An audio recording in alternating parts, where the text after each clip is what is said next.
પ્રધાનમંત્રી નરેન્દ્ર મોદી ગાંધી આશ્રમ પહોંચ્યા છે। એક તરફ કાઇટ ફેસ્ટિવલ કે જ્યાં 10 વાગે તેનો સમય છે ખુલ્લો મૂકવામાં આવશે, તો ત્યાં પણ તૈયારીઓને આખરી ઓપ આપવામાં આવ્યો છે। જર્મનીના ચાન્સેલર સાથે મહત્વની બેઠક કરવામાં આવશે।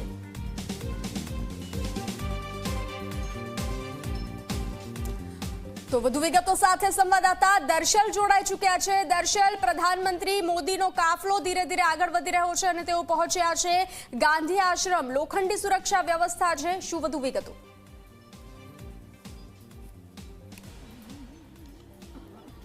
જી, પ્રધાનમંત્રી નરેન્દ્ર મોદી ગાંધી આશ્રમમાં હાજર છે। રાજ્યના મુખ્યમંત્રી પણ અહીંયા હતા, જેઓ અહીંયાથી રવાના થઈ ચૂક્યા છે મુખ્યમંત્રી। પરંતુ જે પ્રકારનો આખો કાર્યક્રમ કે જેમાં પ્રધાનમંત્રી નરેન્દ્ર મોદી સાથે મુખ્યમંત્રીની એ મુલાકાત, એ બેઠક એ ગાંધી આશ્રમમાં થઈ, જ્યાં તેમણે એ ગાંધી આશ્રમના એ વિકાસની વિગતો જે છે એ કામગીરીની વિગતો મેળવી, કારણ કે 1000 કરોડથી વધારેના ખર્ચે એ ગાંધી આશ્રમ ડેવલપ થઈ રહ્યું છે।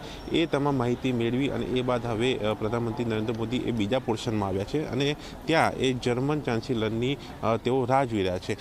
જર્મન ચાન્સેલર અહીંયા પહોંચ્યા બાદ તેમની સાથે પ્રધાનમંત્રી નરેન્દ્ર મોદી એ મળશે, મુલાકાત કરશે। એ બાદ ગાંધી આશ્રમની એ વિઝિટ અહીંયા કરવામાં આવશે કે જ્યાં બંને ગાંધી આશ્રમની અંદર એ ચરખો કાઢશે અને સાથે એ મહાત્મા ગાંધી જે કે જેનો ગુજરાતના વિકાસમાં એક સૌથી મોટો ફાળો, એક મહત્ત્વનો ફાળો છે, એ તેમને એક યાદ કરશે। તેમની એક તમામ માહિતી એ આપવાનો પ્રયાસ, એમની સ્મૃતિને અહીંયા દર્શાવવાનો પ્રયાસ, એમને યાદ કરવાનો પ્રયાસ કરવામાં આવશે। અને આ જોઈ શકાય છે એ ગાંધી આશ્રમની બહારના દ્રશ્યો કે જ્યાં લોકો પણ એ સવારથી રાહ જોઈને ઊભા હતા તે પ્રધાનમંત્રીને જોવા માટે। અને હવે એ જર્મન ચાન્સેલર આ જ રૂટ ઉપરથી એ ગાંધી આશ્રમમાં જવાના છે, ત્યારે એમની પણ તેઓ રાહ જોઈ રહ્યા છે। અહીંયા કાર્યક્રમ પૂર્ણ થયા બાદ કાઇટ ફેસ્ટિવલમાં બંને પહોંચશે અને ત્યાં એ કાઇટ ફેસ્ટિવલને ખુલ્લો મૂકવામાં આવશે, જે જગ્યા ઉપર એ હેરિટેજ થીમ બંને સાથે રહીને એક જ ગોલ્ફ કારમાં બેસીને નિહાળશે અને સ્ટેજ સુધી પહોંચશે અને એ બાદ એ સાંસ્કૃતિક કાર્યક્રમોની ઝાંખી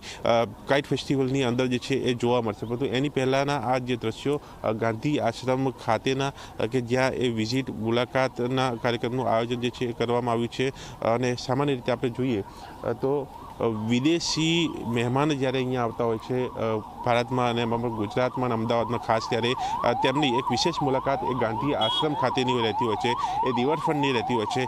એ જ વસ્તુ અહીંયા જોવા મળી રહી છે। એટલે કે અમદાવાદના એ વિકાસની વાત જે છે અહીંયા દર્શાવવાનો પ્રયાસ, એ અમદાવાદ ગુજરાતના એક ગ્રોથને દર્શાવવાનો પ્રયાસ, અને બે દેશોના જ્યારે લોકો અહીંયા મળતા હોય છે ત્યારે એ દ્વિપક્ષીય બેઠકો અને બે દેશોના એ સંબંધો ગાઢ કરવાની વાત, એ આર્થિક વ્યવહાર એ વધુ મજબૂત બનાવવાની વાત એ જોવા મળે છે। આ લાઈવ દ્રશ્યો જોઈ શકાય છે। એ જર્મન ચાન્સેલર ફ્રેડરિક મેર્ચ તેઓ ગાંધી આશ્રમ ખાતે પહોંચી ચૂક્યા છે, તેઓ અંદર જઈ રહ્યા છે। આ જે કારમાં સવાર જર્મન ચાન્સેલર અને તેની પાછળ એ તેમનો કાફલો, તેમનો એ ડેલિગેટ એ પણ અહીંયા પહોંચ્યું છે અને તેઓ સીધા પ્રધાનમંત્રી નરેન્દ્ર મોદી પાસે આ જે ચાન્સેલર જે છે જર્મન ચાન્સેલર, તેઓ પહોંચશે, ત્યાં મુલાકાત કરશે, તેમનું સ્વાગત કરવામાં આવશે અને તે બાદ એ વિઝિટ અને એ બાદ ગાંધી આશ્રમની અંદર એ ચરખો તેઓ કાઢશે, જે સામાન્ય રીતે આપણે જોતા હોય છે। અને ફરી એક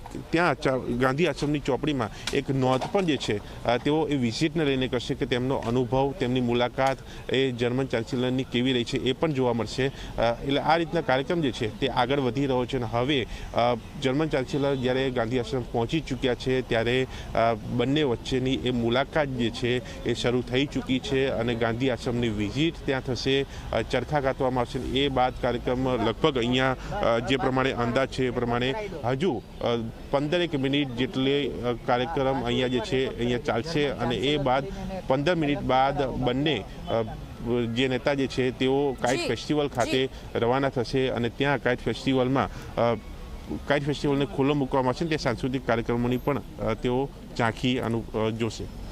જી દર્શલ, જાણકારી સાથે જોડાવા બદલ આભાર। તો પ્રધાનમંત્રી નરેન્દ્ર મોદીનો કાફલો ગાંધી આશ્રમ પહોંચી ચૂક્યો છે, સાથે જર્મનીના ચાન્સેલર પણ ગાંધી આશ્રમ પહોંચી ચૂક્યા છે। ગાંધી આશ્રમ રીડેવલપમેન્ટ પ્રોજેક્ટનું નિરીક્ષણ કરશે, ત્યારબાદ ગાંધી આશ્રમની મુલાકાત કરશે અને ત્યારબાદ કાઇટ ફેસ્ટિવલને ખુલ્લો મૂકવામાં આવશે।